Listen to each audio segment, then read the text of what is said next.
Donc j'étais optimiste avant la Covid. Je pensais qu'on pouvait changer. Et j'avoue que depuis la Covid et tout ce qui se passe, je pense que je ne suis plus optimiste.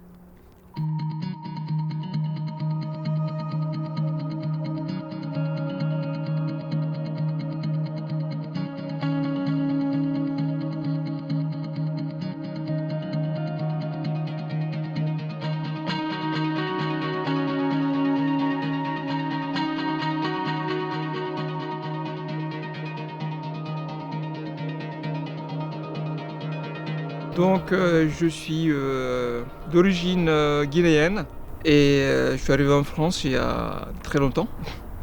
Je suis arrivé en France, j'étais médecin et très rapidement je me suis dit je vais changer de cap. Je suis retourné en fac, donc j'ai fait du droit. J'ai obtenu ma maîtrise de droit. Ensuite j'ai fait Sciences Po et puis un 2A, Sciences Po Paris, un 2A de droit international à Paris en Sorbonne. Et beaucoup plus tard, j'ai découvert la course à pied. Et depuis, donc, je cours des marathons, je cours des ultramarathons. Et depuis 2015, je cours pieds nus. Notre mode de vie n'est pas adapté à notre corps. Le résultat, c'est toutes ces maladies chroniques qui ont augmenté d'une manière très importante depuis les années 70. Il n'y avait pas d'obèses, beaucoup d'obèses avant les années 70. Ça avec la voiture, tout ça, ça va avec. Et plus on devient riche, donc plus on devient, voilà, comme ça. Pourquoi nous accumulons de la graisse sur le ventre? Pourquoi nous accumulons de la graisse? Mais c'était notre assurance vie. En effet, c'était l'assurance vie. La chasse n'était pas toujours bonne. Des fois, il n'y avait pas à manger, il n'y avait pas de fruits. La chasse n'est pas bonne. Et donc, la graisse qu'on a, c'était nos réserves pour survivre. Vous voyez, les femmes, elles ont un peu plus de graisse que les hommes.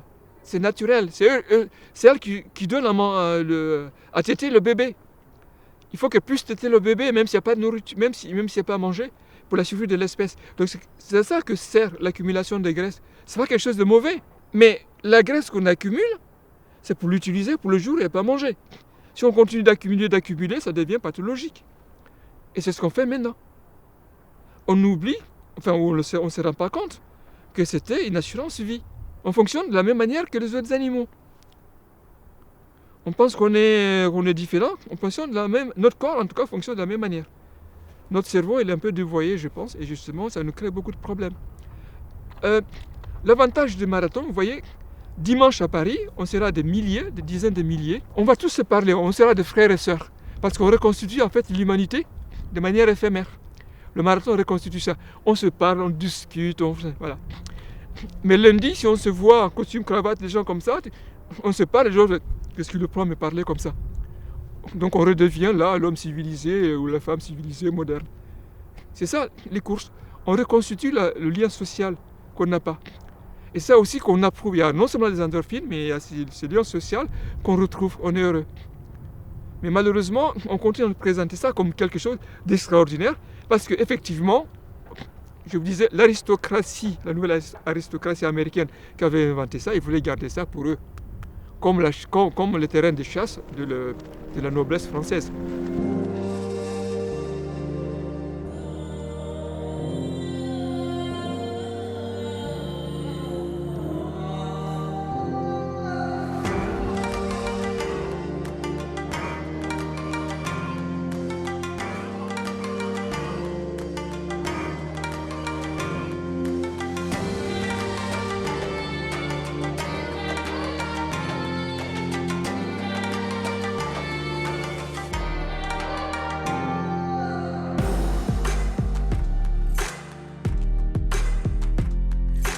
Alors, jusqu'en 2010, donc j'avais 55 ans, je pensais comme tout le monde que les marathoniens étaient des athlètes, des êtres spéciaux, exceptionnels, comme ils se présentent d'ailleurs eux-mêmes.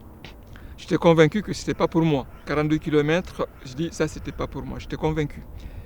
Mais il se trouve que j'étais affecté à Chicago et en 2008, j'ai vu plus de 40 000 personnes, les coureurs du marathon de Chicago, qui sont passés devant moi. Je n'ai pas eu de déclic. En 2009, le même nombre qui passe devant chez moi. Pas de déclic. Mais en 2010, je me suis dit, mais ces gens que j'ai vus, c'est des gens comme vous et moi. C'est monsieur et madame tout le monde. S'il y a 40 000 personnes qui peuvent courir 42 km, ce n'est plus pour des gens exceptionnels. C'est que nous sommes faits pour ça. Donc en 2010, j'ai dit, moi aussi je vais courir avec eux. J'ai juste compris que les experts racontent des histoires, si je le fais. Et c'est revenu aussi à mon déclic. 40 000 personnes qui courent le marathon, ça n'a rien d'exceptionnel.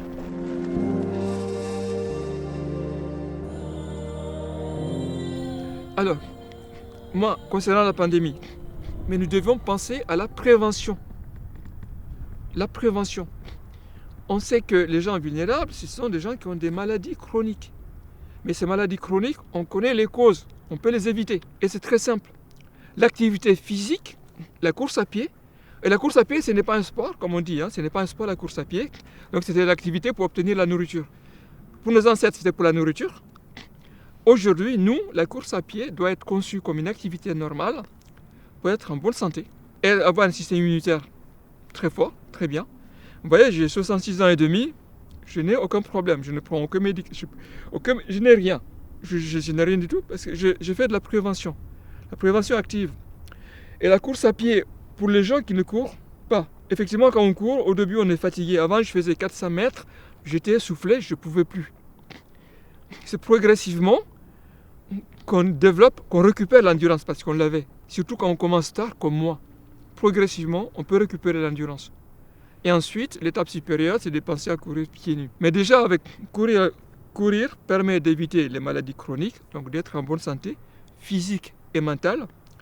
Et courir pieds nus, ça permet, une fois qu'on a passé la période d'adaptation, permet d'éviter les blessures, les douleurs et les problèmes. De telle sorte qu'en fait, courir un marathon devient comme une promenade dans le parc ou autour du lac, puisqu'ici on est autour du lac.